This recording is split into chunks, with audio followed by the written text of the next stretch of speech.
कि भीमा नाम का एक बहुत बड़ा दैत्य जिसने तीनों लोकों को जीत लिया था, बाद में भगवान शिव जी ने उसका वध किया। तो सूत जी ने जब ये बात कही तो सौनक जी ने कहा, महाराज कारण उस राक्षस को भगवान ने मारा क्यों, और उस राक्षस ने तीनों लोकों पर क्यों साम्राज्य अपना जताया। सूत जी ने समझाया, भीमा का जन्म हुआ और भीमा का जन्म होने के बाद में कुछ समय जब बीता तो भीमा ने अपनी माँ से ये पूछा कि उसके पिता कौन थे। करकटी नाम की कोई राक्षसी थी जिसके गर्भ से इसका जन्म हुआ। राम जी के भक्त सुतीक्षण को अपना आहार भैया ये गले को खींच रहा है।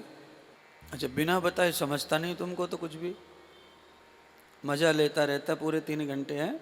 राक्षसी ने अपने पिता के बारे में जब सुनाया कि मेरे भी माता पिता को और तेरे भी पिता को और मेरे पति को भी राजा दशरथ के पुत्र राम ने ही मारा है।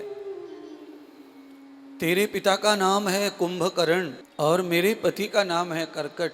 अब तो भीमा परेशान हो गया माँ से ये बात सुन करके, पति अलग और पिता अलग। सवाल किया कि मेरा पिता और तेरा पति अलग अलग क्यों है। तो कहा, मेरे पति को जब राम ने मारा सुतीक्षण को खाने के लिए, जब मेरा पति गया तो राम ने अपने भक्त की रक्षा करते हुए हमारे पति को मार दिया। तब मैं विधवा हो गई जंगल में, भयंकर युवा और सुंदरी होने के कारण। यहाँ का जो साम्राज्य है वो कुंभकर्ण, खरदूषण और सुफन खां, इनका साम्राज्य था जहां हम लोग रहते। कुंभकर्ण ऐसे ही अपने राज्य में भ्रमण के लिए आया और उसने मुझे देखा जंगल में।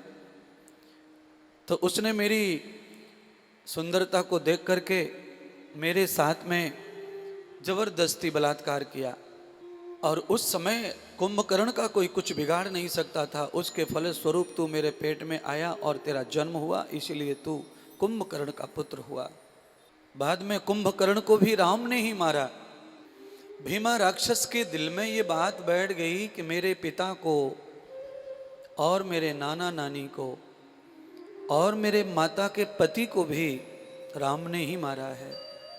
अब उसने व्रत ले लिया कि मैं राम को नहीं छोड़ूंगा और राम के भक्तों को भी नहीं छोड़ूंगा। उसके लिए उसने तप किया और तप से ही ब्रह्मा जी प्रसन्न हुए।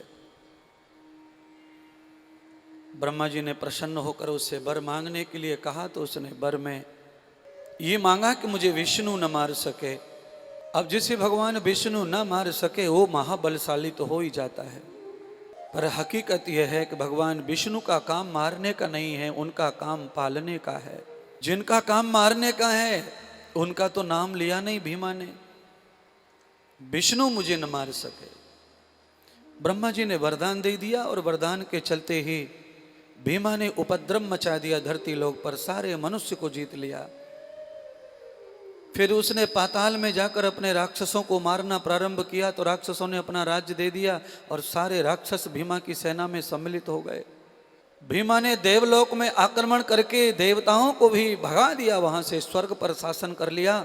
और जिस ब्रह्मा ने वरदान दिया उस ब्रह्मा को, उस परम गुरु को भी उसने भगा दिया ब्रह्मलोक से और ब्रह्मलोक पर भी शासन कर लिया। और बाद में विष्णु के यहाँ गया, विष्णु से भी युद्ध भीमा ने किया। ब्रह्मा भी मार सकते थे उसे और विष्णु भी, पर ब्रह्मा जी अपने बंधन में फंसे वरदान के। विष्णु ब्रह्मा के मान और सम्मान के लिए अपनी शक्ति का प्रयोग नहीं कर रहे हैं, नहीं तो ब्रह्मा का वचन झूठा हो जाएगा। बंधु, पहले से आज तक ऐसा होता आया है। आप किसी के पालक हैं, आप किसी के उपदेशक हैं, आप किसी के गुरु हैं, आप किसी के माता पिता हैं, आप किसी के बुजुर्ग हैं। आपने शिष्य समझकर, अपना बालक समझकर या कुछ भी समझकर आपने अनेक ज्ञान, अनेक उपदेश, अनेक पहचान दी और उसे पाकर के आप उन्हीं के ऊपर आक्रमण करके उनकी सत्ता को छिनाने का प्रयास करें। तो ये पहले से आज तक निरंतर चला आ रहा है और ये दुस्साहस है, और इसकी जो श्रेणी है वो राक्षस श्रेणी में आता है। ये कर्म जिनका हम खाते हैं पीते हैं, जिनसे हम सीखते हैं समझते हैं, जिनसे हम पहचान बनाते हैं, अगर हम उन्हें किसी भी प्रकार की तकलीफ देते हैं तो ये राक्षस श्रेणी है। माता पिता हो, चाहे गुरुजन हो, चाहे अपने बड़े जन हो, अपनी जिंदगी में तनक भी जिन्होंने सहयोग किया है आगे बढ़ाने में, उनका ऋण चुकाना मुश्किल है और ऊपर से हम उन्हें तकलीफ देते हैं, तो ये राक्षस प्रजाति का कर्म है। मानवीय प्रजाति ये कर्म नहीं करती और देव प्रजाति नहीं करती। भीमा तो राक्षस ही था, और राक्षस इसलिए था क्योंकि बलात्कार की औलाद, अधर्म की औलाद। ब्रह्मा विष्णु और सब इंद्र आदि देवता भगवान शिव के पास गए, शिव जी से सारी बातें बताई। शिव जी ने कहा, देखो प्रभु, पितामह ब्रह्मा और देवों के राजा इंद्र, मैं उस राक्षस को मार नहीं सकता क्योंकि उसने मेरा कुछ बिगाड़ा नहीं है। मेरा कोई अपराध कर दे तो मैं एक दिन में उसे भस्म कर दूंगा। ब्रह्मा ने विष्णु ने कहा, महादेव अगर तुम ऐसे सोचोगे तो वो कभी तुम्हारा अपराध नहीं करेगा और तब तक हमारे सारे भक्तों को वो मार डालेगा। मेरा भक्त सुतीक्षण, उसने अपनी जेल में कैद में बंद कर रखा है और उस मेरे भक्त को बंधन से मुक्त करना है। प्रभु कृपा करो महादेव।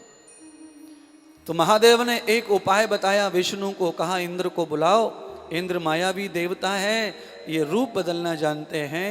इनको कैलाश की मिट्टी दे दो और मिट्टी दे करके इनको कहो कि ये मायावी बन करके सुतीक्षण से मिलने के लिए धरती लोक पर जाएं, उस भीमा राक्षस की जेल में, और ये मिट्टी दें सुतीक्षण महाराज को।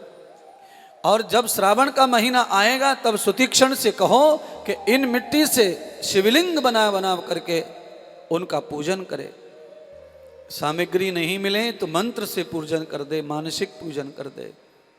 भगवान विष्णु की आज्ञा पाकर इंद्र मिट्टी लेकर कैलाश के सीधे धरती लोक पर आए और आकर जेल में भेष बदल करके सुतीक्षण महाराज को मिट्टी दी और सारी बातें बता दी। सुतीक्षण महाराज श्रावण आते ही उसके पिंड बनाने लग गए, शिवलिंग बनाने लग गए। मिट्टी के शिवलिंग बना रहे थे, तभी सैनिकों को पता चला कि जेल में कोई कैदी ऐसा कुछ बना रहा है। तो जिनके अंदर पाप होता है, जिनकी बुद्धि में पाप और बुराई होती है, उनको बड़ा भय लगता है और उनको बड़ी शंका पैदा होती है। हमेशा शक, शंका और भय, ये दोनों चीज पापी आदमी के मन में सबसे ज्यादा आते हैं। ये ध्यान करना। अगर आप में से भी कोई इस तरह का प्राणी है जिसके मन में हमेशा शंका बनी रहती है, शक बना रहता है, हमेशा कोई भय बना रहता है, तो आपको निश्चित समझना है कि मैं पापी हूँ, मेरे पास पुण्य नहीं है। और जो पुण्य आत्मा व्यक्ति होता है वो किसी भी स्थिति में किसी बात को लेकर संशय या शक में नहीं रहता। उसके कानों को कोई भरने की कोशिश करो तो भी वो क्लियर ही रहता है, अगर उसके पास पुण्य है तो। जिनके पास आत्मिक बल, मानसिक बल, बौद्धिक बल होता है, वो किसी की उड़ी बातों में नहीं आते, वो किसी के वहलाने में, फुसलाने में नहीं आते, क्योंकि उनका निजी अस्तित्व है। हर चीज फूंक से नहीं उड़ सकती, और ये आवाज क्या है? ये भी फूंक है। इसीलिए हमारे समाज में कुछ कान में कोई कह रहा हो तो दूसरे आदमी कहते हैं, देखो काना फुस्सी हो रही है। फुस्सी का मतलब ही फूंक है। भीमा के सैनिकों ने देखा, सूचना भीमा को दी। भीमा दौड़कर आया बंधुओं, और भीमा ने जब देखा जेल में ऐसा चल रहा है तो भीमा को लगा कि ये हमको मारने के लिए बम बना रहा है।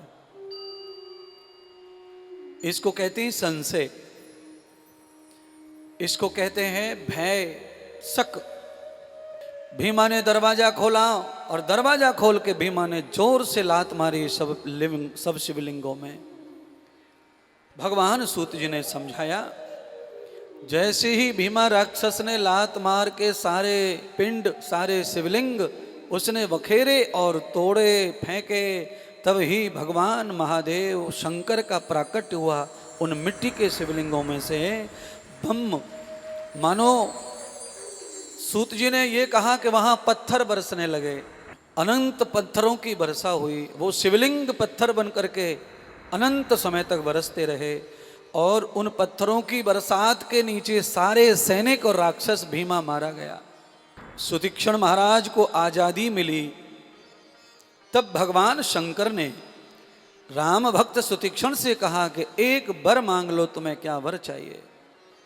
मैं जेल के अंदर भी तुमने श्रावण में मेरा लिंग बनाकर पूजन किया है, उससे मैं प्रसन्न हुआ हूं।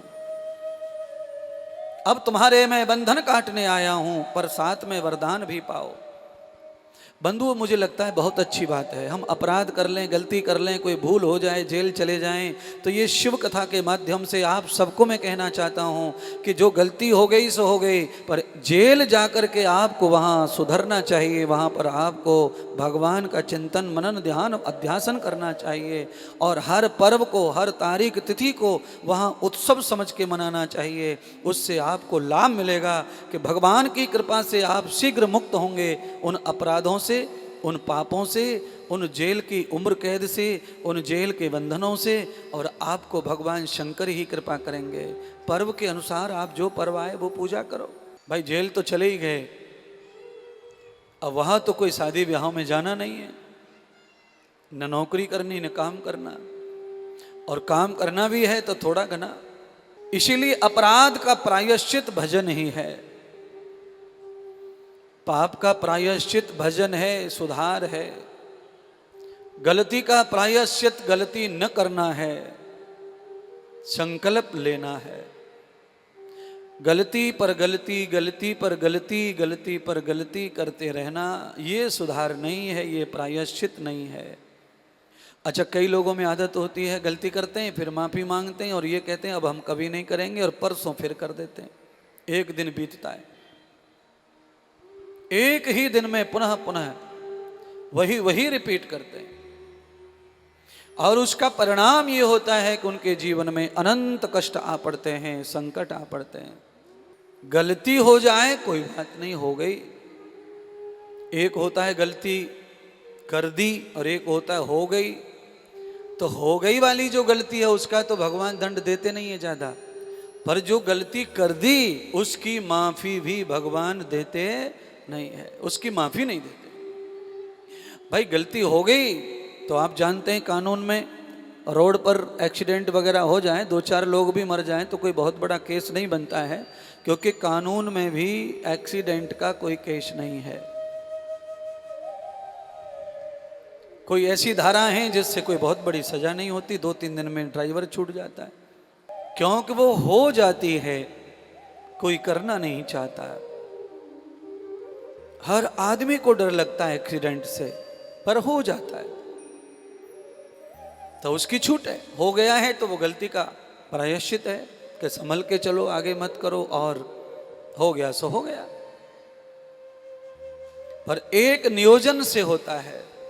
आप घर पर खड़ी गाड़ी स्टार्ट करो और सामने खड़े हुए आदमी में टक्कर मारो कह करके मैं तुझे जिंदा नहीं छोड़ूंगा, जिंदा नहीं छोड़ूंगा, तो वही एक्सीडेंट है, ये वही गाड़ी है, पर अब तो आप फंसेंगे क्योंकि नियोजित गलती है। अपराधी लोग इस तरह भी मारते हैं, ये ध्यान रखना। जो दुष्ट प्रवृत्ति के लोग हैं वो बंदूक से न मारकर गाड़ी से भी रौंद देते हैं, ध्यान लगा करके, क्योंकि वो जानते हैं कि इस तरह मारने से केस नहीं बनेगा, इस तरह मारने से अपन नहीं फंसेंगे, तो वो उस तरह भी मारते। पर वो तो नियोजित अपराध है, वो छुपेगा नहीं। हम कुछ दिन बचेंगे, बाद में वो खुलेगी बात।